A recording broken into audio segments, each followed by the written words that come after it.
Good day everyone. I'm here to discuss the fundamental of database system. Start on slide 15. Okay, let's start. In slide 15, there are three levels of database system. First, view level. It describes various user views and what application programs see. Views can also hide information.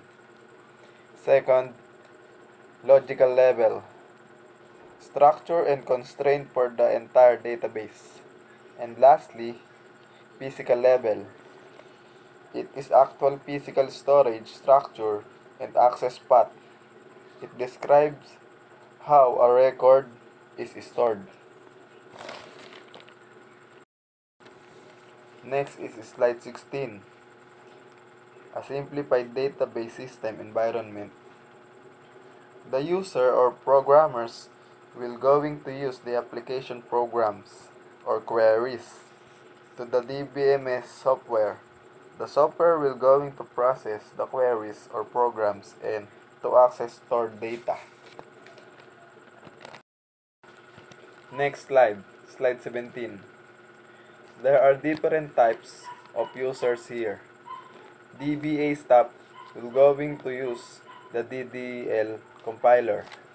It shows interfaces for database administrator, staff, casual users that will interact to the database and who work with interactive to formulate queries. Application programmers will also going to use application programs or who will create programs using some host programming language. Parametric users who do the data entry work by simplifying parameters to predefine transaction. In the lowest part, system catalog or data dictionary. It describes the storage of database management system software on how we'll stored in it. In runtime database processor, which can process all the data. In concurrence control or backup or recovery subsystems, which is going to control the concurrency and also responsible for the backup of recovery of the system failure. And stored data manager, who will input or output from database. Okay, let's see what is in slide 18. This is what on slide 18. Then we proceed to the next slide.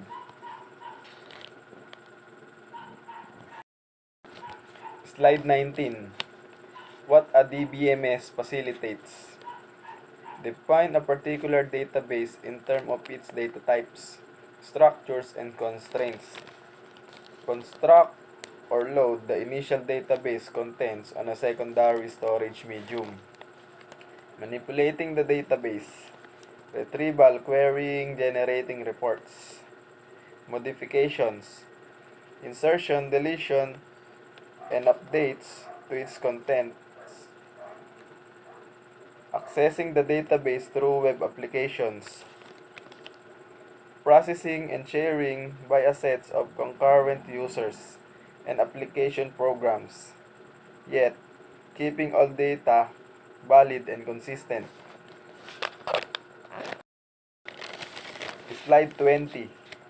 Other DBMS functionalities.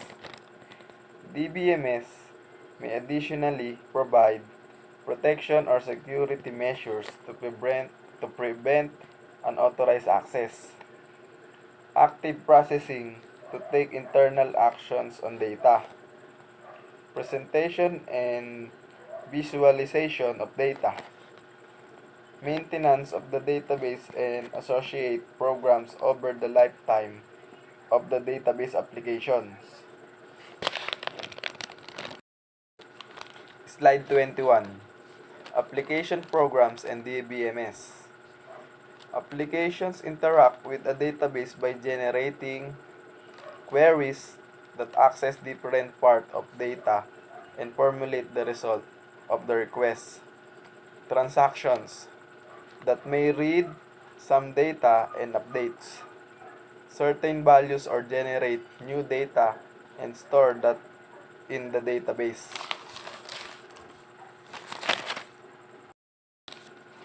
Slide 22. Examples of a database with a conceptual data model.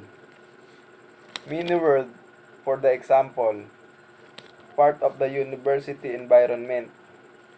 Some MiniWorld entities, students, courses, sections, departments, instructors. Slide 23. This is also the examples of database with a conceptual data model. Some MiniWorld relationships. Sections are specific courses. Students take sections. Courses have prerequisite courses. Instructors teach sections. Courses are offered by the department. Students major in departments. Note, the above entities and relationships are typically expressed in a conceptual data model, such as the entity relationship, or ER, data or UML class model. Slide 24. Example of a simple database. A database that stores students and course information.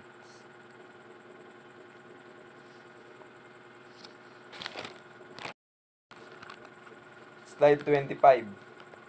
The relational model. The ID, name, depth name, and salary are the columns or attributes, and under the columns are the rows or records that we're going to store.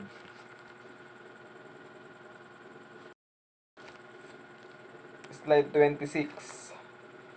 The main characteristic of the database approach. Self-describing nature of a database system. A DBMS catalog stores the description of a particular database. Sample data structures, types, and constraints. The descriptions is called metadata. This allows the DBMS software to work with different database applications. Insulation between programs and data, called program data independence, allow changing data structures and storage organization without having to change the DBMS access programs. Slide 27. This is the example of a simplified database catalog.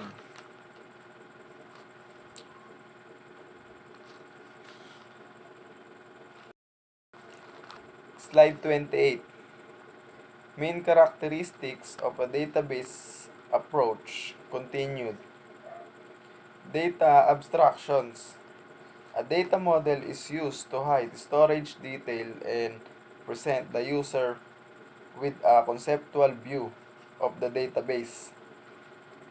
Program refers to the data model's construct rather than data storage details. Support of multiple views of the data. Each users may see the different view of the database, which describe only the database of interest to that user.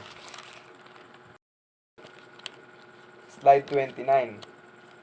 Main characteristic of database approach continued.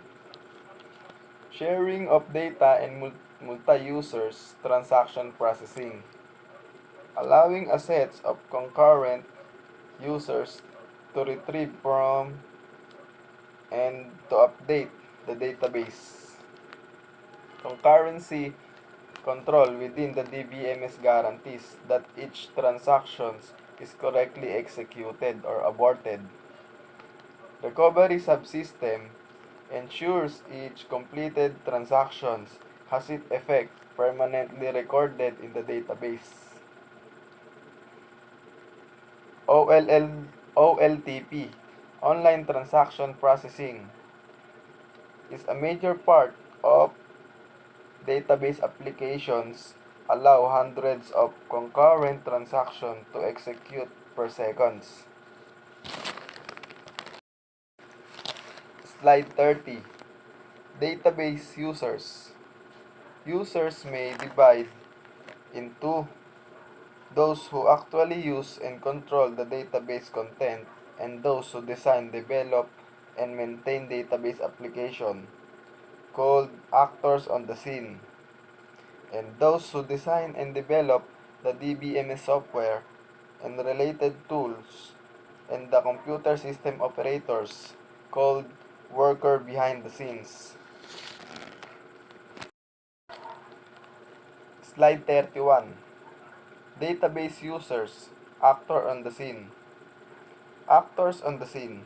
Database administrator responsible for authorizing access to the database, for coordinating and monitoring its use, acquiring software and hardware resources, controlling its use and monitoring efficiency of operations. Database designers responsible to define the content, the structures, the constraints, and functions or transactions against the database. They must communicate with the end user and understand their needs. Slide 32. Database and users. Actors on the scene continued. End user, they use the data for queries report, and some of them update the database content.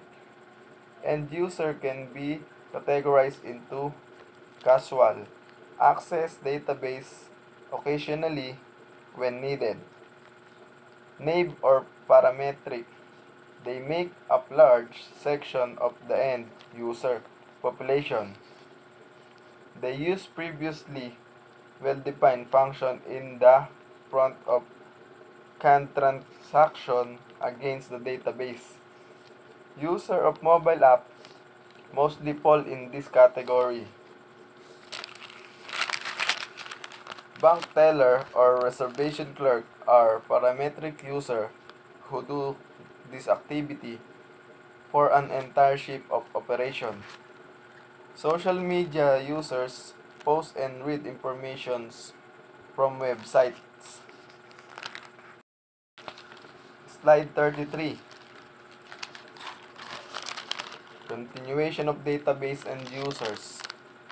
Sophisticated, this includes business analysts, scientists, engineers, other thoroughly familiar with the system capabilities.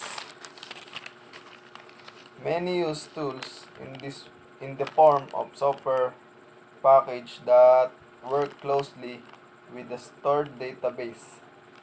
Standalone, mostly maintain personal database using ready-to-use package application. An example is the user of a tax program that creates its own internal database. Another example is a user that maintains a database of personnel, photos, and videos. Slide 34. Database users, actors on the scenes. Continued. System analysts and application developers. System analysts, they understand the user's requirements of naive and sophisticated users and designs applications including canned transaction to meet those requirements. Application programmers implement the specification developed by analysts and test and debug them before deployment. Business analysts. There is an increasing need for such people who can analyze vast amount for business data and real-time data, big data, for better decision making related to planning, advertising, marketing, and etc. Database users, actors behind the scenes. System designers and implementers.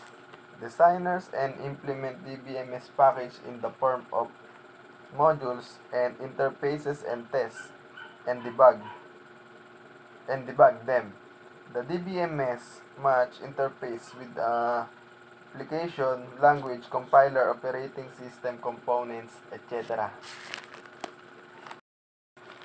Tool developers design and implement software system called tools for modeling and designing database, performance monitoring, prototyping, test data generation, users interface creation, simulation, etc. that facilitate building of application and allow using database effectively. Operators and maintenance personnel. They manage the actual running and maintenance of the database system, hardware, and software environment. Slide 36. Advantages of using the database approach. Controlling redundancy in data storage and in development and maintenance efforts. Sharing of data among multiple users. Restricting unauthorized access to data. Only the DBA staff uses privilege command and facilities.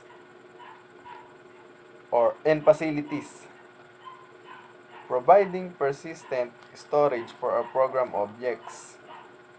Example, objects-oriented DBMS make programs object persistence. See in chapter 12. Providing storage structures for efficiency, queries, processing. Slide 37. Advantages of using the database approach. Continued. Providing optimizing of queries for efficient processing. Providing backup and recovery services. Providing multiple interfaces to different classes of users. Representing complex relationship among data.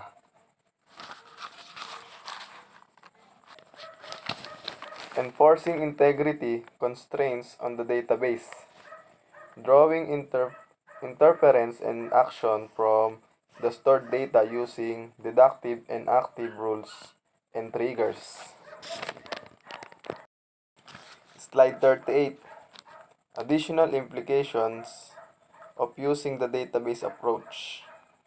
Potential for enforcing standards.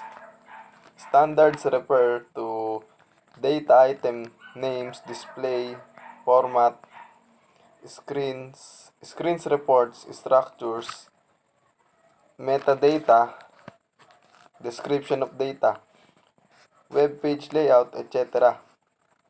Reduce application development time. Incremental time to add each new application is reduced. Slide 39.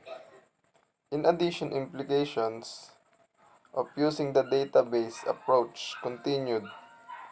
Flexible to change data structures. Database structures may evolve as new requirements are defined. Availability of current information.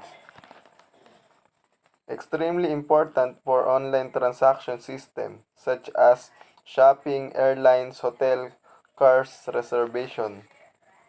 Economies of scales. Wasteful overlap of resources and personnel can be avoided by consolidating data and application across departments.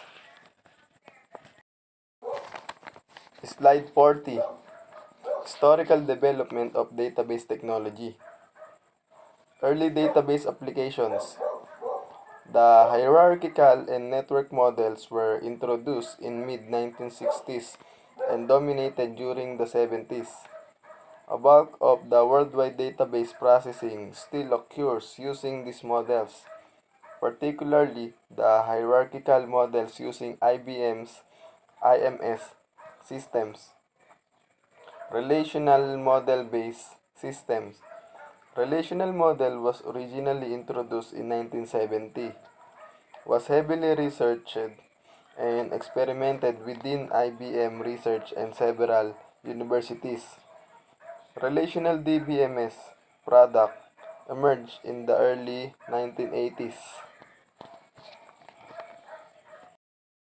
Slide 41. Historical development of database technology continued. Object-oriented and emerging applications. Object-oriented database systems or OOBMS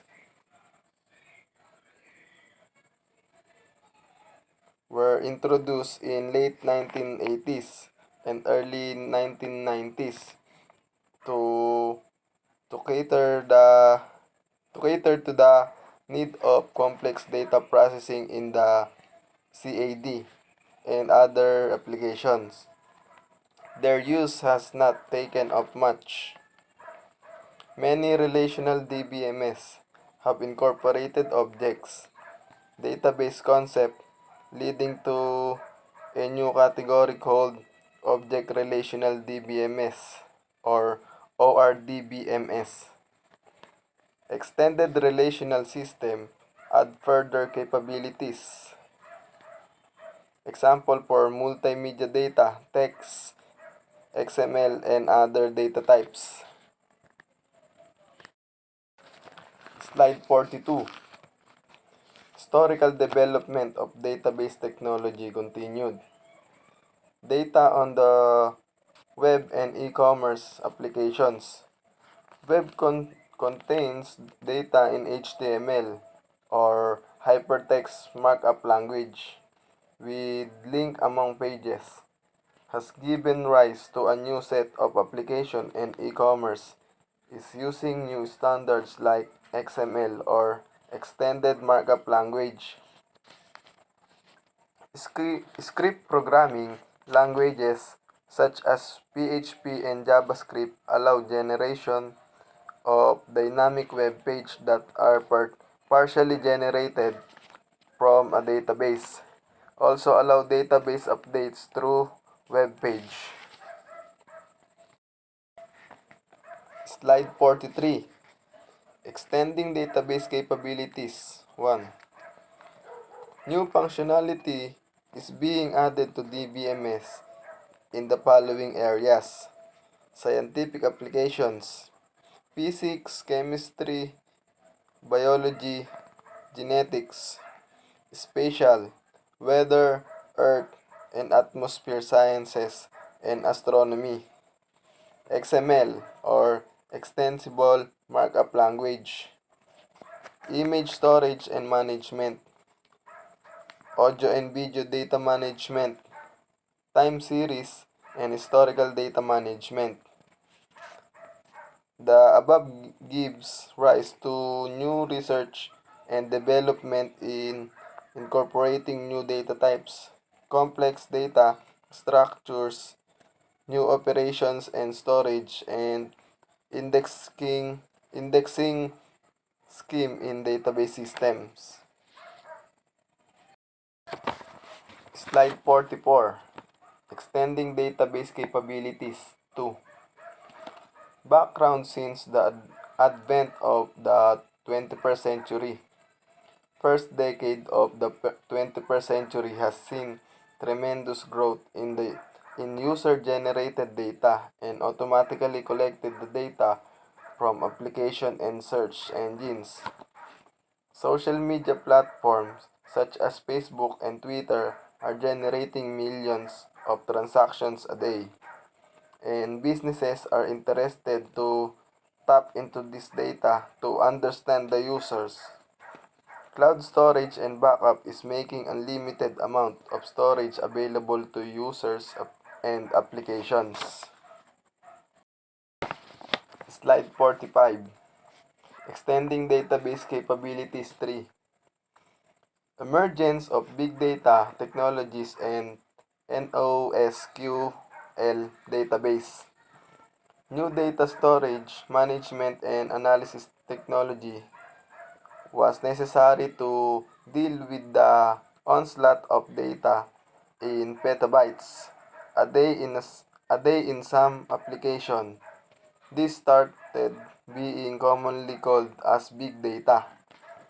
Hadoop, which originated from Yahoo and MapReduce programming approach to distributed data processing, which originated from Google, as well as Google File System, have given rise to big data technologies. Further enhancements are taking place in the form of Spark-based technology. NoSQL, not only SQL, where SQL is the de facto standard language for relational DBMS system, have been designed for rapid search and retrieval from documents, processing of huge graph occurring on social networks and other forms of structured data with flexible models of transaction processing. Slide 46.